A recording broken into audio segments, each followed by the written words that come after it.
What's up, guys? Chemist here from Meanwhile the Man Cave. We take a look at all things pop culture, games, toys, or anything we think is cool. And today, we are taking a look at the Todd McFarlane DC Multiverse Batman from Detective Comics number 27.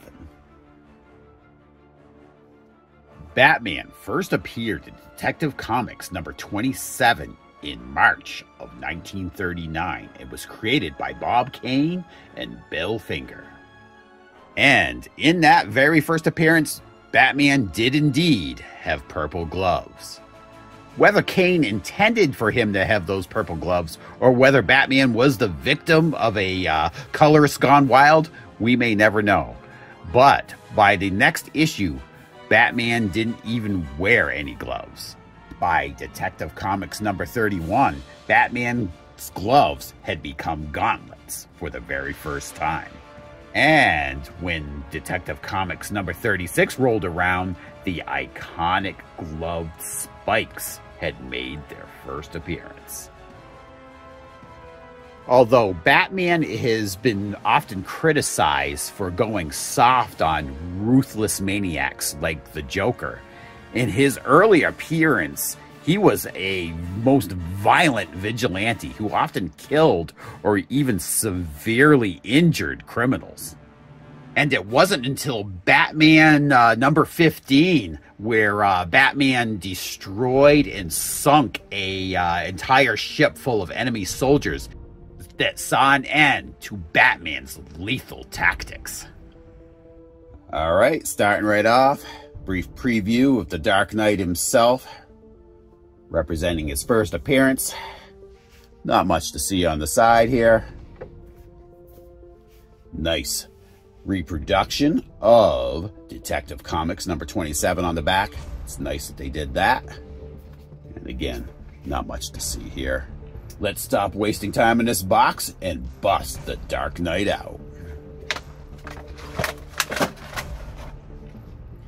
Inside the box, you got a figure stand and a nice little collector's card reproduction of Detective Comics number 27. And a brief overview of what you're getting in this package. You got 4 extra hands here, his bat wrench, and the Dark Knight himself. So let's take a closer look. And starting off here with the wrench that Batman used to escape the trap he was in Detective Comics number 27.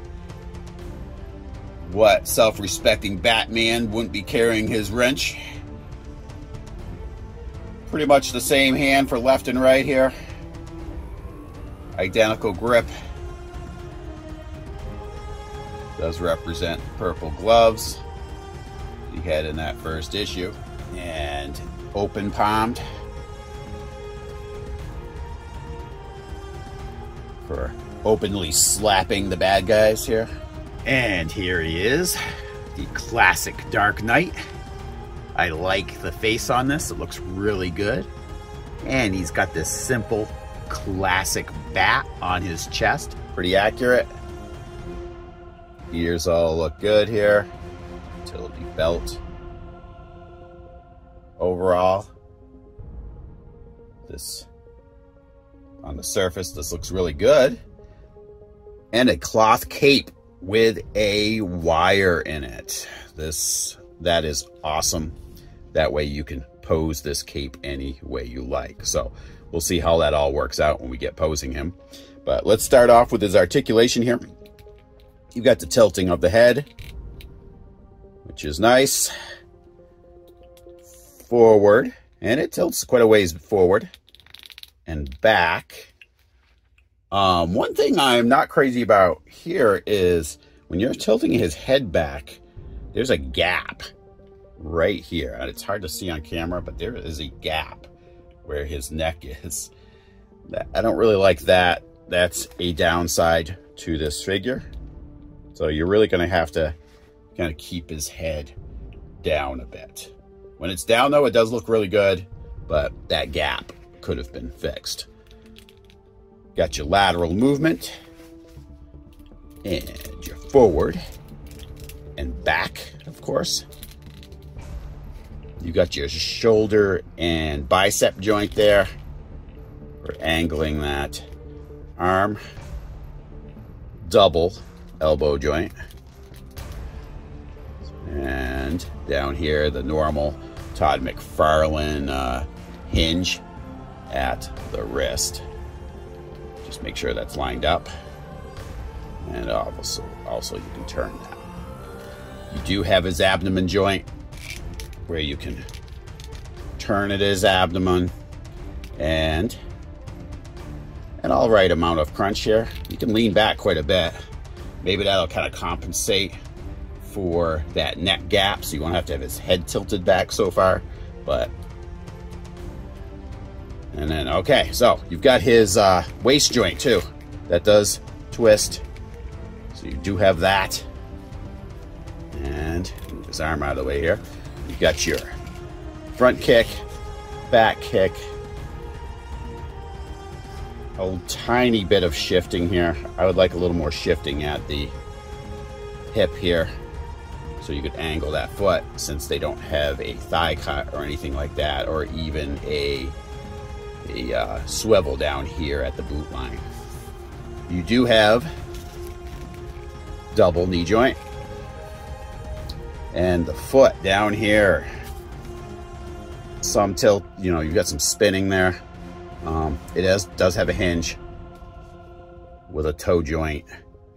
If you do need to angle that foot, you can turn that a bit and then angle his foot.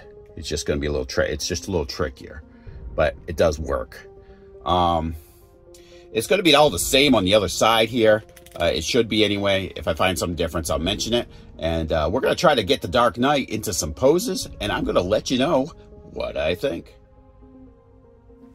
So, I didn't find it particularly hard to get the Dark Knight into some poses that satisfied me, especially with this cape. To me, the cape is the biggest highlight of this figure. I hope it's a sign of things to come with these McFarlane figures. Hopefully they include cloth capes more often with the wire.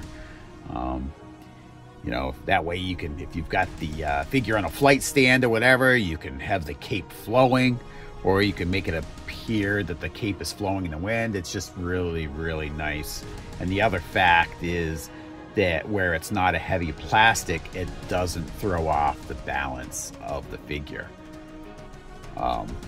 Otherwise, you know, the overall articulation of the figure worked really well for me. The one thing I didn't like, obviously, is that neck gap. If you end up moving his head too far back, that gap is pretty glaring in his neck. You should be able to pose him in a way that it's not as noticeable, but you shouldn't have to worry about that. And I don't recall ever doing any of these other McFarlane figures and having that issue. I could be wrong, but I don't remember having that issue. So, but overall, that doesn't throw away, you know, that doesn't change my satisfaction with this figure. Overall, bottom line, I like this figure. If you're a fan of Batman, go out and get this figure. And I want to thank you guys all for tuning in. If you can, please give us a like and subscribe. It does help others find our videos. And if you can, come back every Tuesday at 9 a.m. for a brand new episode of Meanwhile in the Man Cave. I'll talk to you guys later.